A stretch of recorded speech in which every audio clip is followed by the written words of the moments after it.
Welcome to the Bombshell Business Podcast, where driven fempreneurs learn how to become more bold, brave, and unwaveringly confident. Turn your dreams into actionable, marketable, and profitable plans and make your business irresistible. Welcome back to the Bombshell Business Podcast. I'm your host, Amber Hurdle, the Velvet Machete, who comes to you with straight talk and lots of love so that you can become more bold, brave, and unwaveringly confident as a fempreneur. Today is going to be a great episode because I am yet again bringing to you one of my secret weapons. And I've got a little backstory about Alex, but first let me give you the typical bio. We'll introduce him, and then I will share a little bit about my experience with Alex so you know why I'm bringing him to you today. So Alex's mission, Alex owns Bookscaping, LLC. Alex's mission is to educate small business owners in business finance so they can thrive in their personal lives. What bombshell wants that? Everybody raise their hands all at once. Alex has coached his clients to build their businesses by serving as their small business virtual CFO and has been featured on the cover of Business North Carolina magazine. Welcome to the Bombshell Business Podcast, Alex. Thank you so much for having me, Amber. I'm excited to be here. So I promised I would talk about our relationship, and Alex is my virtual CFO. I met him through a mutual friend, and when I was on the hunt for somebody who I knew could not only handle where my business is now, but could handle it as I take it to the next level, which you know I'm all about. And so the thing that I really appreciated about Alex is before we even before we created a vendor type relationship, he had already invested so much time and so much interest in my business so that by the time I wrote him a check, I felt like I actually had an IOU. So I just want to say that on the front end. And he's come up to Nashville. He's spoken to a group that I'm on the leadership team for. He's served other people within my community, my business community, and is an all-around swell guy, in addition to being like a finance genius. So Alex, I'm bragging on you, but please share with my bombshells, why are you so passionate about this? So it's funny. Every journey starts with a beginning. It's funny. I started off in college doing engineering, and I didn't find the love for the hypothetical situations in engineering that present yourself in applications and things like that. So, and I've always loved numbers. I've always loved math. Even as a little kid, I loved crunching numbers, doing math, and things like that. So I stumbled into finance and accounting, and when I was in college, that was about the same time when the 2008 stock market crashed. And so I took a big interest in business finance and went through that. I joined the corporate world that didn't give me as much fulfillment as I had hoped. And a friend of mine brought me in as his financial ops and actually on the sales side as well to do a big data analytics startup. Well, we did that for about a year and a half, and we decided to part ways. And I was thinking, okay, how can I help more businesses instead of just one? And looking at my skill set, I knew I had an accounting and finance background from my formal education. I had the experience in corporate world, so I know how that works. And I also had experience in a small business. So I got to thinking, and I said, okay, why not help as many businesses as possible become financially successful? So I ran with that idea, and 2 months later, I had formed the company here in Florida. I live here in sunny Florida. It's not hot yet. So we're still enjoying our springtime down here, and I'm also big in setting goals. And I actually I've just bought a board. I'm going to hang it up here, and it's for all my clients. I'm writing down and pinning all the goals for all my clients, so I know where they're going. So I know where I can help take them, and help them achieve their own personal financial success and also success in their business life. Yeah. And I love that that you always tie it back to, so ultimately we can live the type of lives that we want, right? Because we talk about business and obviously we want to have successful businesses, if nothing more than why else are we doing this? But ultimately, isn't that so that we can give back, or so we could provide for our families, or so we could have a more abundant life? And I love that you always bring it back to that, because that speaks to people like me who, I mean, maybe I don't need any more than what I have right now, but that doesn't mean that I don't want to give more, that I don't want to be able to impact more people. Right, of course. So, yeah, and money isn't everything for everyone, but everything has a price, price attached to that. It depends on who you are. Do you want to have the experience of traveling the world? Do you want to provide for your parents or your parents aging? Do you want to make sure that you are financially taken care of? Do you want to retire at 45? Do you want to retire at 30? And everyone has their own individual goals, and they're all at varying degrees of ambition. But every goal that you have has a dollar amount attached to that in some manner, shape, or form. yeah. And if you can reverse engineer what that is and bring it back to present moment, and then work towards that goal incrementally every month, every week, however long that timeline is for your goal, that's where the magic happens. Yeah. So just to reinforce that, bombshells, I mean, you have to have your big why. We've talked about that in all types of goal setting, and especially with your financial goals, because sometimes things get hard and Alex is text messaging you for, your receipt that you did not upload to the right thing. Yeah. But you take care of it right then and there, because you have these big picture goals, and you know that every action that you take is working towards that big picture goal. So let's talk a little bit about, I know each relationship is different with each client, but I want to talk about ours, just because I think sometimes women in business can get intimidated by the financial side of things, by handing over their books, and especially bombshells, because we are driven and we don't want anybody to know. I don't mind, but a lot of the women that I deal with don't want anybody to know that they don't have it all together. Like, I will be the first person to tell you I don't have it all together. But that's a characteristic of many bombshells. So the way that I worked with Alex, I'm going to tell my side, and I'm going to turn it over to you, Alex, and kind of talk, and then you can say it from your side. But so I handed him everything. Like, obviously I was like, well, can't I just give you my password? Which is not a great idea, by the way.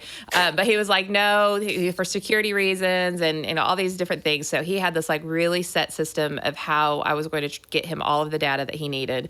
And so he has set up different software programs so that everything that is involved in my business, no matter what it is, if it's income or if it's expenditures or assets or all these things, he has it set up where he could do a big picture of, this is where you are, this is where you're going, this is where you just went. And then, and also if I ever got audited, there's so many different things. I am still overwhelmed by how sophisticated my business is in the financial department right now.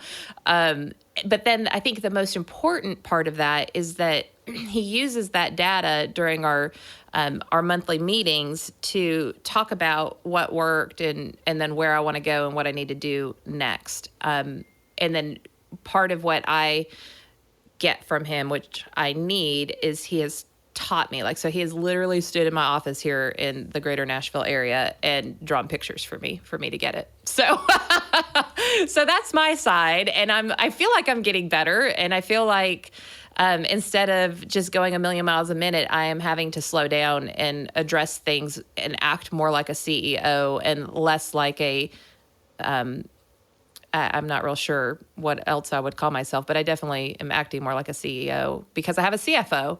So on your end, when you take somebody on like me who's like, I have 3 communication degrees, but do we have to talk about math? Yeah. No, so that's an excellent point, because everyone has their own expertise in a certain subject. So some people are, really talented in music. Some people are very talented in art. Some people are very talented in communication. Some are talented in math.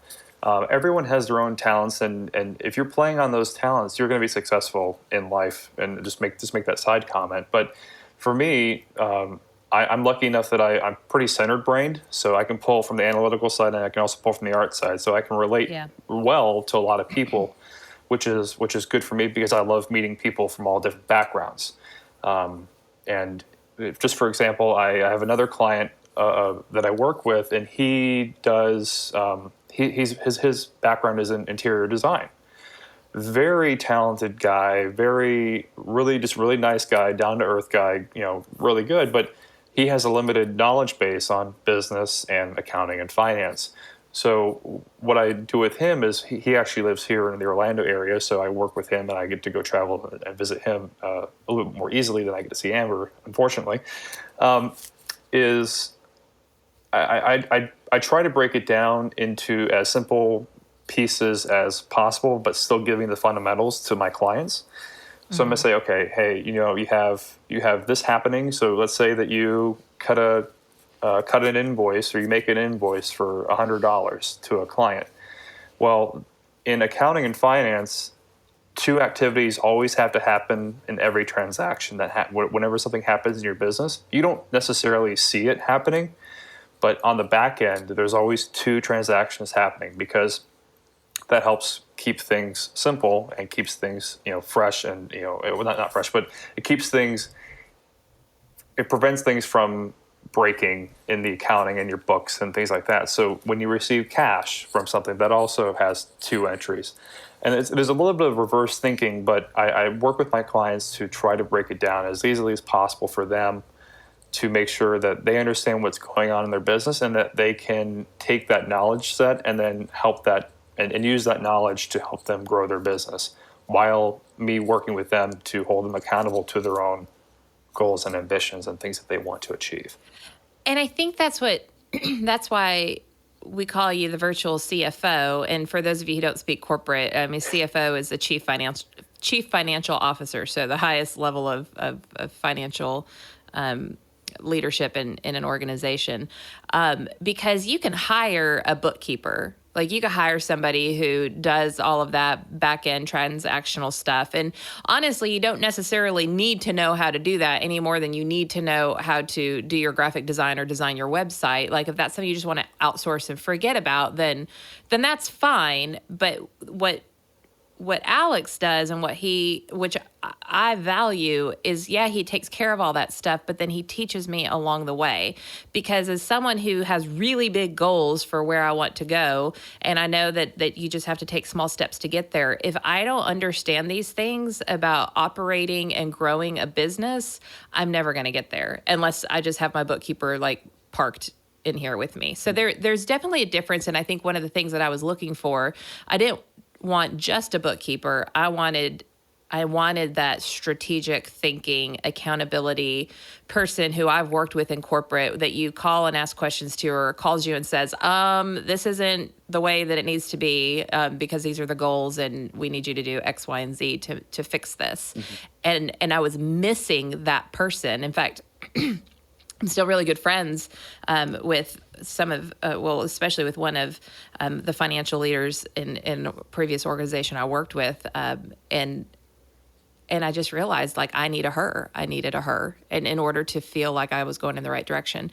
So when you sit down with somebody like me, or any client, what's the first step that you take them through? So the first thing, I can give a couple tips right now. The very first thing right off the bat is, I would say, keep receipts of everything that you have.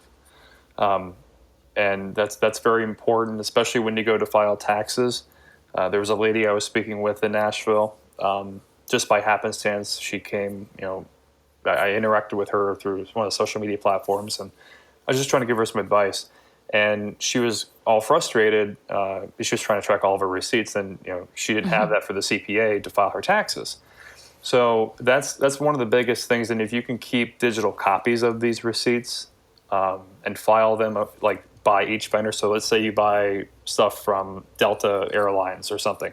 You create a folder for Delta, and then you have a folder for Acuity scheduling, or something like that. So like you have two separate folders, and yeah, there's a little bit of manual labor to do that, but when it comes time to file taxes, you're going to save yourself so many hours of frustration and headache that you're Not digging through the shoe boxes. right. So like, and yeah, because I mean, a lot of people still keep their shoe boxes of receipts, and a lot of people that file taxes or people that work in the for the companies that do the tax filings and things like that, they spend a lot of time. I know some friends that here in Florida that do that, and they can spend a couple hours up to almost a half day to a full day working with one person because there's so many receipts in a shoebox they need to work through.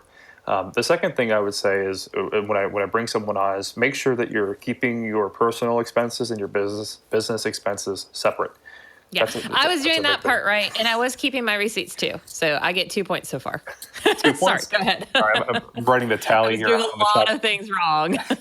No, but it can cause a big problem when it comes time to update your book transactions or update your books and update the transactions in your business, because you're like, okay, well, wait, was this trip to the movie theater, was that for a client or was that for with a night out with my girlfriend, right? Because those are two totally separate things. And let's say you went to the movies with a client, that's tax deductible out of your businise. Yeah, as entertainment. Right? Yeah, as entertainment, right? So there's all these classifications that you could fall into. And the other thing I would recommend, if anyone listening to this is looking to have a bookkeeper or looking to have someone to grow with them, I would highly recommend that you work with a single person, because that person is going to really know the intimate details of your business, the ins and outs of your business, and probably be a lot more vested than something that is like a big box solution. Yeah. Because there are those service offerings out there, and depending on what you want, right? Because everyone's different. But for me, like if I was a small business owner and if I didn't have that, I would say, okay, yeah, it might be $200 cheaper a month to say, all right, big box company A, do my books for me, but you're not going to get any value add out of that. You're not going to have someone looking at your transaction saying, oh, hey, did you know you could do this and cut yourself a check for this much more, or save yourself in this much transaction fees a month. It's something like that you need to find that person that will partner with you to be vested in your success as a person and as a business to help you grow. And that would be a third thing that I would recommend to anybody listening to this that has a business or that wants to have a business someday. Yeah, and that's good too. I was emailing a client back last night at 11:30, and this is a busy season, so I'm not recommending that anybody, stay up half the night doing business. I think there is definitely something to be said for work-life balance. But I just happened to, and I heard a friend in the back of my head as I was sending this, and that friend said, "You are you do too much for your clients, or you love your clients too much," or something along those lines. And, as I was writing that email, I thought, no, I don't. Like, if I don't act like, as a consultant, if I don't act like I'm as invested as the rest of the team, if I'm not looking for solutions as aggressively as the team is, if I'm not trying to understand the problem so I can solve it the same way that they are, then they don't need me. And I want to touch on that because it is because I give so much. And I know every bombshell listening to this, girl, you are like me, and you over deliver and you care a lot about the people that you work with. And so the thing that I find frustrating when I'm working with other vendors is they don't care as much about my business as I care about my customers. Now, I have a team of amazing vendors, so any of my current vendors, I'm not talking about you. But that's something that was really important to me, especially when it came to my Kizash. We're talking money here. And so whether it's you or whether it's somebody, locally in their town or whatever, I just can't impress upon that enough when you think about who's going to go to bat for you, who's going to help you and to get to that next level. Yeah, definitely. And just touching off of that, I tell all my clients, even prospective clients, and if they're not in my area, I'm like, hey, I want to meet you. I'm a face-to-face person. I'm willing to go lose money on a trip to go meet somebody face-to-face not to go sell them, but just to meet them, even if they don't want to buy from me or want to work with me or anything like that. I'm willing to go lose money because I'm more vested in the person than I am trying to sell them. And if you're doing that and doing that in your business, like doing the things that no one else wants to do or doing the things that no one else is doing, you're going to be successful in anything that you do in life. It's interesting that someone had made a comment that you do too much. I mean, it's karma in a sense. Like it always comes back in some manner, shape, or form down the line, because if you can give someone so much value and you don't sell them on a product, but they might know somebody that, might need your services down the line. And they say, oh my God, like Sally came out and flew 1,000 miles just to see me and have coffee with me, or something maybe not that extreme, but, or Sally sat down with me for 2 hours and told me about this with my advertising because it was off or something. And she just gave it to me for free. And let's say that, that person you met with wasn't ready to buy from you, but that person knew 3 other people that need your help, and then they can vouch for you. So it's always going above and beyond what people expect of you. Yeah, that value of excellence. I think a lot of bombshells share that. So that's being outstanding. That is standing out from the rest. If it's not the best, then then you're not there yet. So, so I love that. So let me, I said I gave myself an A, but maybe not, because, so I've always had the business account and the business PayPal, and then, obviously my personal account and that sort of thing. But because my Amex Platinum card is so convenient and hooked up to everything, that was a very easy tool to like book travel and things like that. And then what I realize is when you do the bookkeeping side of things, that becomes quite a cluster. So even though I thought I was doing great because I, had my separate accounts and never mixed, commingled money or anything like that. Oh, how dare I?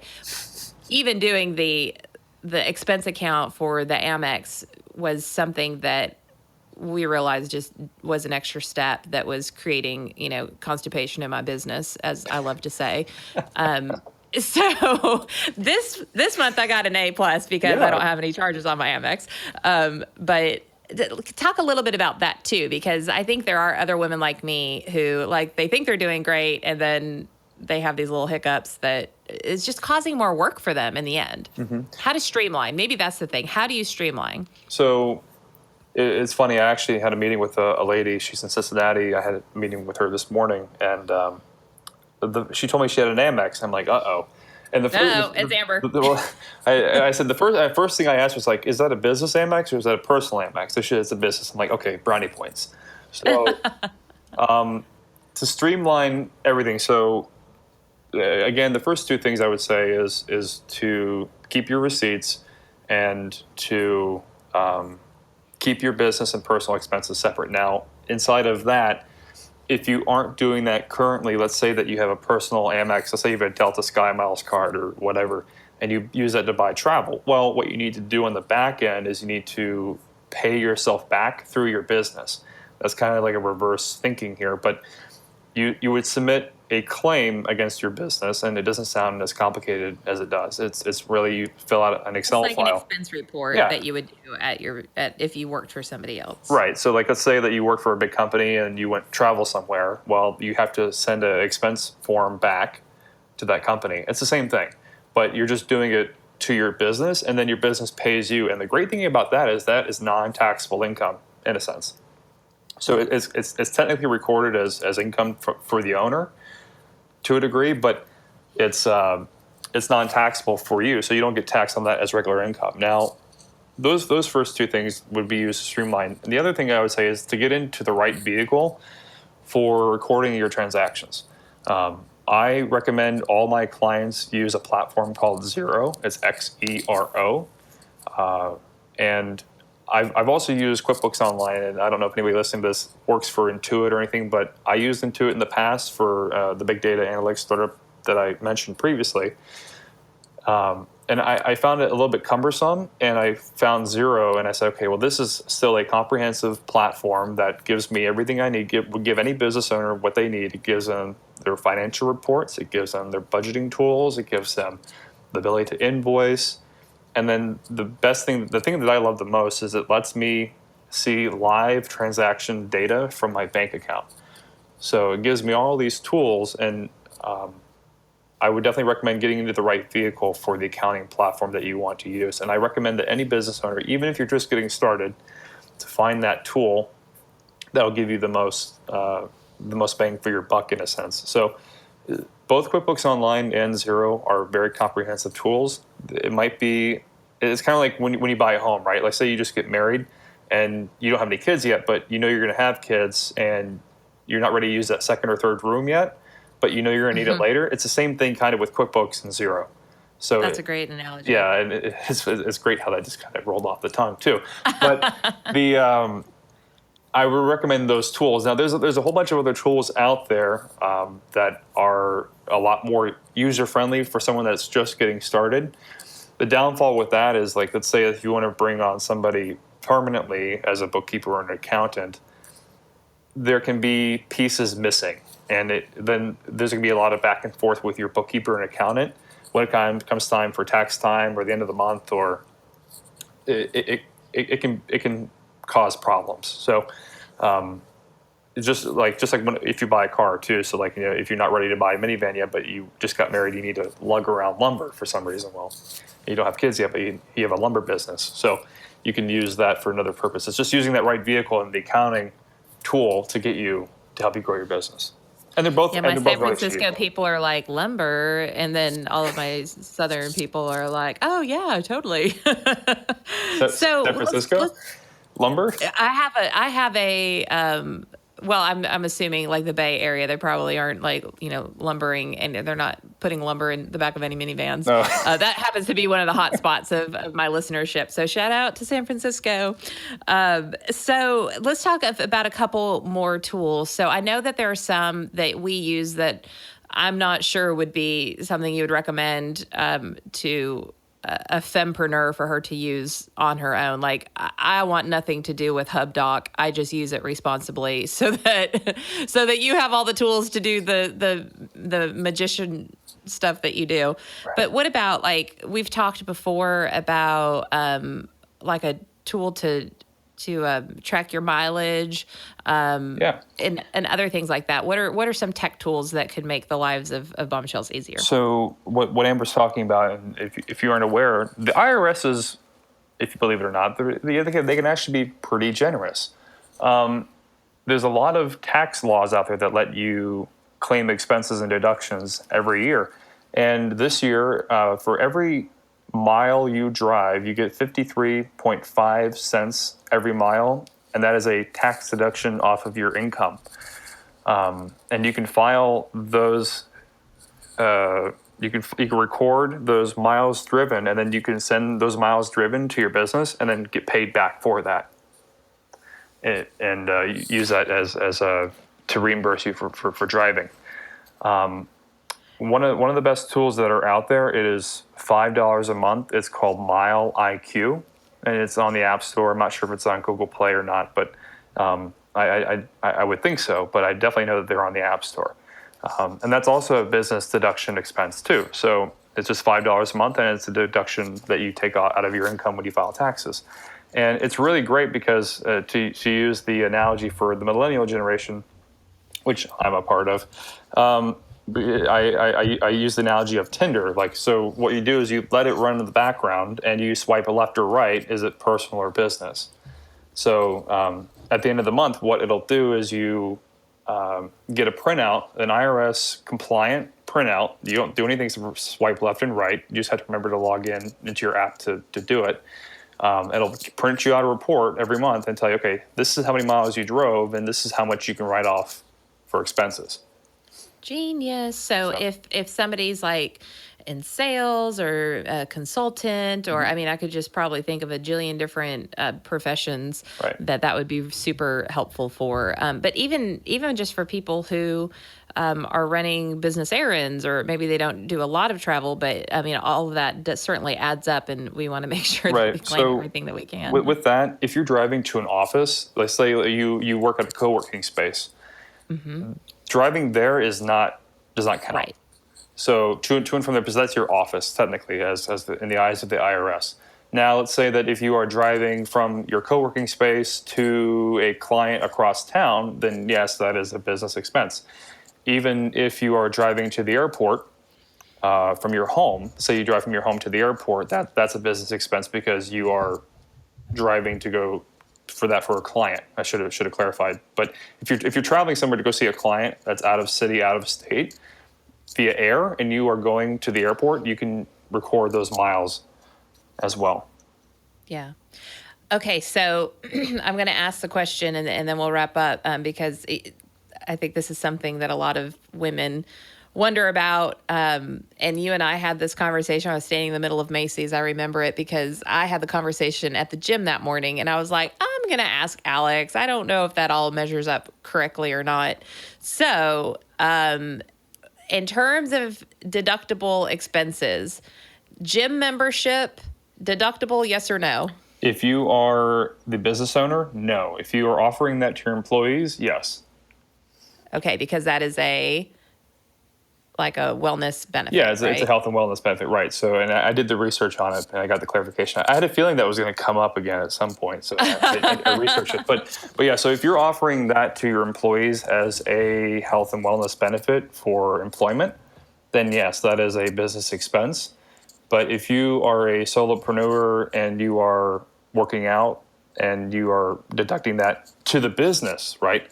Then no. Yeah. I do know that depending on the industry, depending on some things, there might be some additional loopholes that you might need to check with your CPA on, because I'm not a CPA. I'm working towards that one day, but to get an official response and answer for your specific industry, I would definitely just double check with your CPA.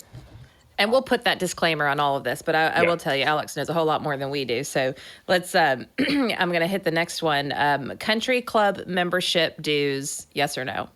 To entertain clients, yes. Okay. I am a speaker, or I do video blogging, or my personal appearance is somehow tied to my business.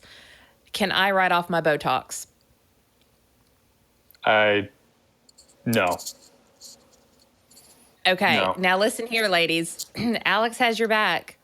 There are things I've seen women write off their clothes and all kinds of stuff, which I know that there's categories. And again, I know, Alex, you're not a CPA, so you don't want to speak. But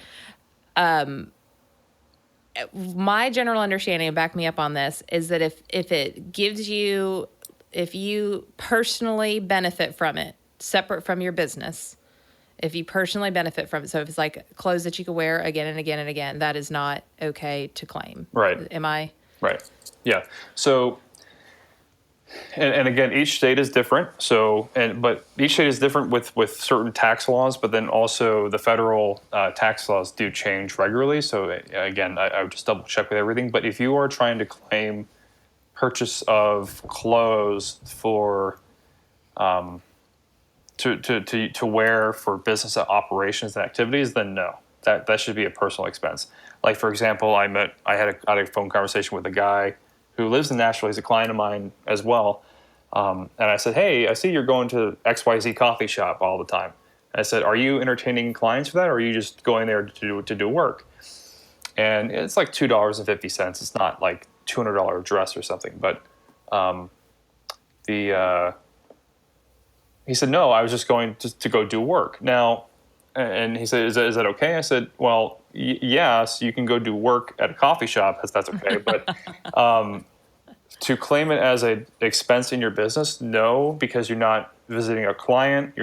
Yes, you are doing work there. You might be working on your laptop, but you're not visiting a client and you're not visiting a vendor. So that would need to be a personal expense. So for going forward, you need to make sure that you're writing it off of or expensing that from like a personal debit card or credit card.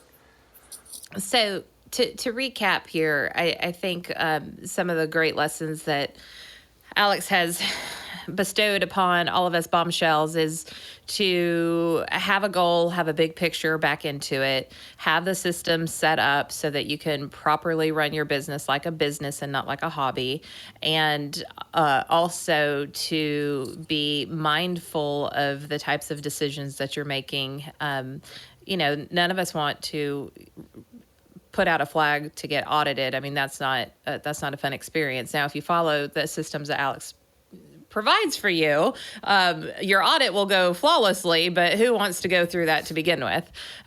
So there's just all this goodness and more that Alex brings to the table. And I want my purpose in this podcast is to empower you and to introduce you to ideas and people who can help you become more bold, brave, and confident. And one of the ways that you could be bold and confident in your business is to learn financial acumen and to know that your books are right and that your financial goals are steady in front of you. So Alex is actually going to offer a free 30-minute financial review of your business and a goal-setting workshop to the first 5 people who contact him. So we'll put this in the show notes, but you can email him at alex@bookscaping.com. It's like landscaping, but bookscaping instead. Or you can call him at 407 674-0305. And of course, we'll put all the social media links in the show notes as well, where you can find Alex and Bookscaping all over the interwebs and cyber stalk him to ensure that I hope I don't get any right stalkerish phone calls from this. Yeah, no stalker phone calls, but you can cyber stalk him to make sure he's a good fit for you and that you like what he says and everything, and then give him a buzz. But I would encourage you, email him. You guys are great about that behind the scenes feedback. I would email him, try to be one of those first 5 people, get on his calendar and see what wonders he could do. That's a absolutely free, no obligation offer. And I can say that as somebody who spoke multiple times to him before I finally decided to work with him. So, Alex, any parting words for our bombshells? If you can imagine it, you can achieve it. And the key to success is finding someone that's going to hold you accountable to whatever your greatest ambitions are in life. Awesome. All right. Well, make sure that you check out the show notes. It's at amberhurdle.com/podcasts with an S, amberhurdle.com/podcasts with an S.